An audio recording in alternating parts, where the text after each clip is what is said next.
So moving ahead, we would like to know what is next in store for you. Is it again something from the scriptures or is it something from the stars? So my next book is on Suryadev, which is coming out now in December. And it not only talks about Suryadev himself, who's a multifaceted character. Little did I realize till I started researching, but also about a lot of feared gods and goddesses like Yamraj and Shani Dev, who are his children, his progeny, the Yamuna, and the many interesting stories around all his children, the Ashwini Kumaras, and also his mortal children like Karan, and his association with Hanumanji. And so I think it's going to be an interesting read because it's about a lot of stories which are lesser heard and lesser known. So that's true. I think all the books that you have selected and the themes have been very unique and usually not picked up by even authors who are, mythological inspired writers. So, what was your reason to be so offbeat? Like you said, you were inspired by Ashwathama, who's a very different kind of, not like a mainstream character, we would say, from Mahabharata. So, what is your reason, or how do you get to these kind of themes and topics? I think because I'm studying these scriptures under a guru, so I think there's a lot of thought provoking that happens in these classes because they're not just one dialogue classes, they are discussions.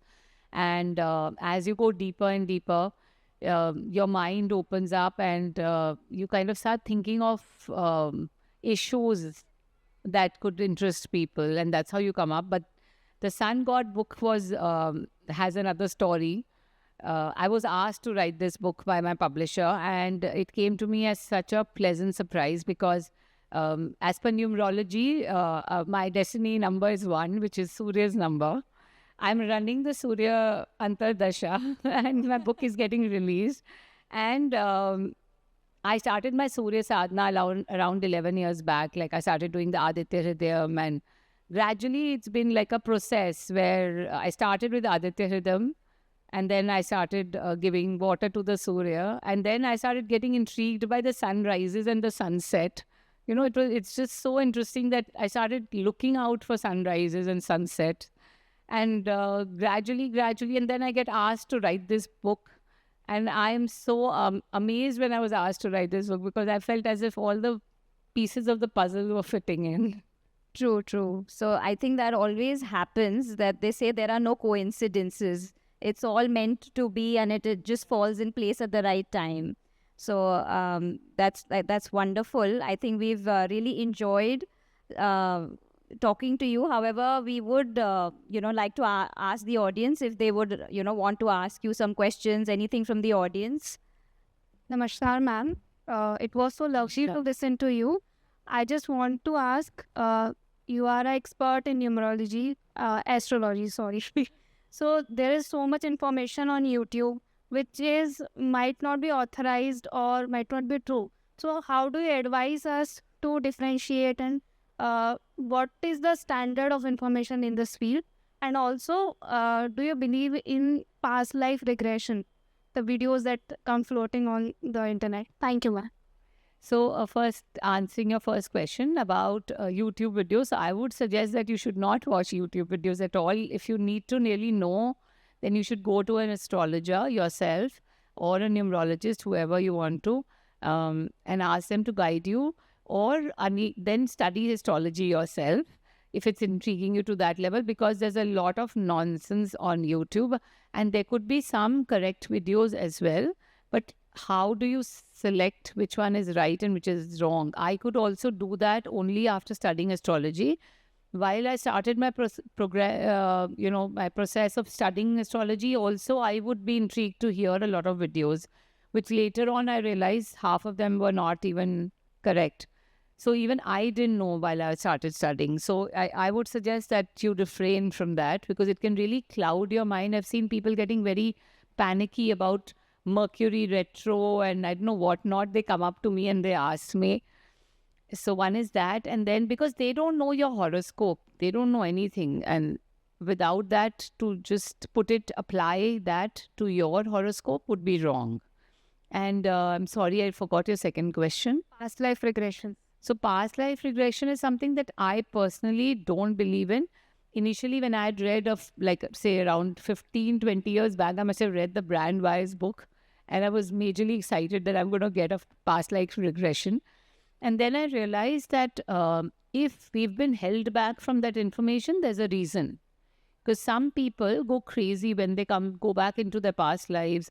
You are anyways not in your senses at that time. You are told what you're told. And also sometimes certain things are hidden for the better. Knowing them complicate things instead of helping you further. That's what I feel. Hi, Chaman.